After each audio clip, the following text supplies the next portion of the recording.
Hello दोस्तों, कैसे हैं आप सब? आप सबका स्वागत है एक नई दिन एक नई वीडियो के साथ। और आज मेरा वीडियो जो है फ्रेंड रेन लिली प्लांट के सीड के ऊपर है कि रेन लिली के प्लांट में किस तरीके से सीड आता है और यानी कि बनता है और किस तरीके से वो बहुत आसानी से जर्मिनेट हो जाता है। तो रेन लिली का प्लांट जो होता है फ्रेंड बहुत आसानी से ग्रो हो जाता है। इस प्लांट को आप ज़रूर ग्रो करें और ढेर सारे ये फूलों के साथ बल्ब के साथ यानी कि ढेर सारे सीड भी तैयार करता है। यानी आप कुछ बल्ब को लगाते हो उसमें से ढेर सारे यानी कि फ्लावर आते हैं, साथ ही साथ उसी फूल में ढेर सारे इस तरीके से ये सीड बनाता है। तो ये इसके सीड है और इस तरीके से जब ये सीड बन जाता है और जब ये थोड़ा यानी कि मैच्योर होगा, बड़ा होगा, पकेगा और उसके बाद इसमें ढेर सारी सीड निकलेंगे। एक बार में एक ही सीड पॉट से ढेर सारे सीड आपको मिल जाएंगे और उन ढेर सारे सीड से आप ढेर सारे पौधे तैयार कर सकते हो। आप चाहे तो इस तरीके से सीड के द्वारा भी ग्रो कर सकते हो या फिर आप सूखे हुए फूलों को तोड़ के उसके बाद आप ऐसे फेंक सकते हो फ्रेंड, यानी सूखे फूलों को, और उसके बाद वहाँ पे वो सीड तो नहीं बनाएगा लेकिन आपका प्लांट जो है इस तरीके से बेबी प्लांट्स भी निकालेगा। तो आप किसी तरीके से भी इस पौधे को मल्टीप्लाई कर सकते हो और मेरे पास वहाँ पे भी आप देख सकते हो ये सारे के सारे रेन लिली के ही पौधे हैं।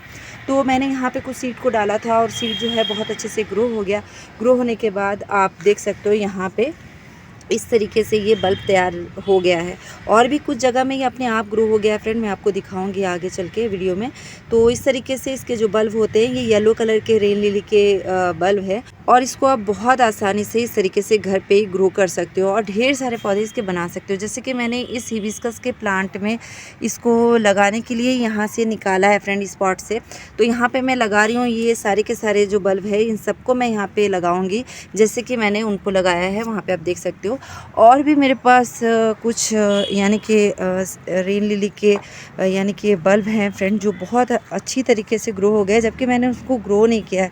तो ये पौधे ऐसे हैं ना, आप एक बार लेके आते हो तो अपने आप सीड के द्वारा ढेर सारे पौधे भी बना देते हैं। जैसे कि यहाँ पे आप देख सकते हो ये रेन लिली के ही सीड है जो यहाँ पे शायद गिरे थे फ्रेंड, और ये पुदीने का यानी कि कंटेनर है, इसमें पुदीना ग्रो हो रहा था। तो यहाँ पे आप देख सकते हो ये रेन लिली के ही बल्ब यहाँ पे ग्रो हो गए। ऐसे ही मैं अगर ढूंढूंगी कहीं कहीं दूसरे पॉट्स में तो वहाँ पे भी ढेर सारे पौधे मुझे मिल जाएंगे। तो कई बार हमें पौधों को एक बार हम लेके आते हैं तो उसमें से अपने आप ढेरों पौधे बन जाते हैं क्योंकि सीड इधर उधर बिखरता है फ्रेंड, गिरता है तो अपने आप ढेर सारे सीड ढेर सारे प्लांट तैयार हो जाते हैं। तो ये मेरे सारे के सारे रेन लिली के प्लांट है और वहाँ पे भी है, आप देख सकते हो। तो इस तरीके से मैंने कुछ पौधों को लिया था यानी कि कुछ बल्ब को मंगाया था ऑनलाइन से और मेरे पास इतने सारे पौधे इसके तैयार हो गए।